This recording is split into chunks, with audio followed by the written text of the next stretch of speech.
Hi everyone, welcome to ರೇಖಾ ಪ್ರಕಾಶ್ ಮನೆ ಊಟ. ಇವತ್ತಿನ ಈ ವಿಡಿಯೋದಲ್ಲಿ ಸಿಂಪಲ್ ಆಗೊಂದು ರುಚಿಯಾಗಿರುವಂಥ ಸಾಂಬಾರನ್ನ ಹೇಳ್ಕೊಡ್ತೀನಿ. ಎಷ್ಟು ರುಚಿಯಾಗಿರುತ್ತೆ ಅಂತ ಅಂದರೆ ನಾನು ಹೆಸರು ಹೇಳಿದ್ರೆ ಗೊತ್ತಾಗುತ್ತೆ ನಿಮಗೆ ಯಾವ ಸಾಂಬಾರಿದು ಅಷ್ಟು ರುಚಿಯಾಗಿರೋದು ಅಂತ. ಯಾವುದೂ ಅಲ್ಲ, ಕಾಯಿ ಬಜ್ಜಿ ಸಾಂಬಾರು. ಎಷ್ಟು ಚೆನ್ನಾಗಿರುತ್ತೆ, ವೆರಿ ಕ್ವಿಕ್ಕಾಗಿ ಮಾಡ್ಕೋಬೋದು. ನಮ್ಗೆ ಸಡನ್ನಾಗಿ ಏನಾದರೂ ಏನು ಅಡುಗೆ ಮಾಡಬೇಕು ಅಥವಾ ಏನು ಸಾಂಬಾರು ಮಾಡಬೇಕು ಅಂತ ನೆನಪಾಗದೆ ಹೋದಾಗ ಇದನ್ನು ಸಡನ್ನಾಗಿ ರುಚಿಯಾಗಿ ಮಾಡ್ಕೋಬೋದು. ಬನ್ನಿ ಹಾಗಿದ್ರೆ ಹೇಗೆ ಮಾಡೋದು, ಮಾಡೋಕ್ಕೆ ಏನೇನು ಬೇಕು ಅಂತ ನೋಡ್ಕೊಳ್ಳೋಣ.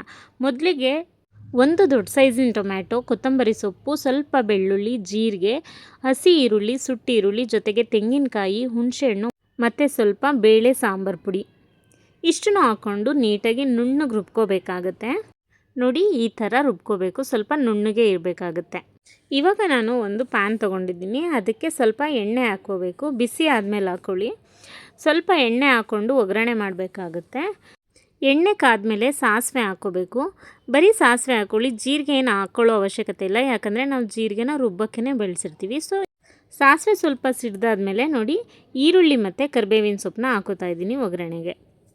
ಇದನ್ನು ಇವಾಗ ನೀಟಾಗಿ ಗೋಲ್ಡನ್ ಬ್ರೌನ್ ಆಗೋವರೆಗೂ ಚೆನ್ನಾಗಿ ಹುರ್ಕೋಬೇಕಾಗುತ್ತೆ. ಈರುಳ್ಳಿ ಚೆನ್ನಾಗಿ ಒಗ್ಗರಣೆಯಲ್ಲಿ ಬೆಂದ ಮೇಲೆ ರುಬ್ಕೊಂಡಿರೋಂಥ ಮಸಾಲೆನ ಸೇರಿಸ್ಕೋಬೇಕು.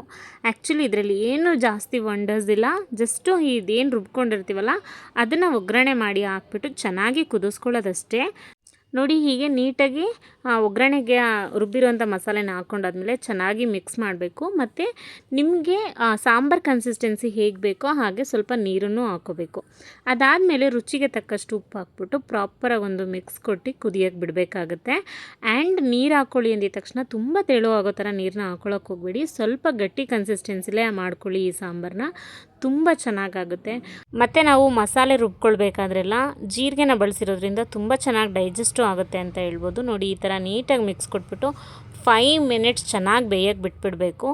ಸೊ ಪ್ರಾಪರಾಗಿ ಕುದ್ದು ಸ್ವಲ್ಪ ತಿಕ್ನೆಸ್ ಎಲ್ಲ ಚೆನ್ನಾಗಾಗುತ್ತೆ. ಆವಾಗ ನಾವು ಸ್ಟವ್ ಆಫ್ ಮಾಡ್ಕೋಬೇಕು. ಇಲ್ಲಿ ನೋಡ್ತಿದ್ದೀರಾ ಅಲ್ವಾ, ಹೀಗೆ. ಸೊ ಇದು ಇವಾಗ ಆಗಿದೆ. ನೋಡ್ಕೊಂಡ್ರಿ ಅಲ್ವಾ ಕಾಯಿ ಬಜ್ಜಿ ಮಾಡೋದು ಎಷ್ಟು ಸಿಂಪಲ್ ಅಂತ.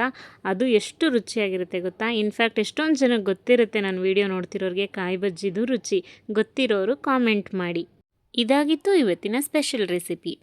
ಯಾರೆಲ್ಲ ನನ್ನ ಚಾನಲ್ನ ಇನ್ನೂ ಸಬ್ಸ್ಕ್ರೈಬ್ ಮಾಡ್ಕೊಳ್ದಲ್ಲೇ ನೋಡ್ತಾ ಇದ್ದೀರಾ, ಪ್ಲೀಸ್ ಒಂದು ಸಬ್ಸ್ಕ್ರೈಬ್ ಮಾಡ್ಕೊಂಡು ನೋಡಿ. ಹಾಗೆ ಯಾರೆಲ್ಲ ಆಲ್ರೆಡಿ ನನ್ನ ಚಾನಲ್ ಸಬ್ಸ್ಕ್ರೈಬ್ ಮಾಡಿದ್ದೀರಾ ಎಲ್ರಿಗೂ thank you so much. And ಈ ವಿಡಿಯೋ ನಿಮ್ಗೆ ಇಷ್ಟ ಆಗಿದ್ದರೆ ದಯವಿಟ್ಟು ಲೈಕ್ ಮಾಡಿ, ಶೇರ್ ಮಾಡಿ, ಹಾಗೆ ಕಾಮೆಂಟ್ ಮಾಡಿ. ರೆಸಿಪಿನ ನೀವು ಒಂದ್ಸಲ ಟ್ರೈ ಮಾಡಿ, ಖಂಡಿತ ನಿಮಗೂ ಇಷ್ಟ ಆಗುತ್ತೆ. Thank you so much.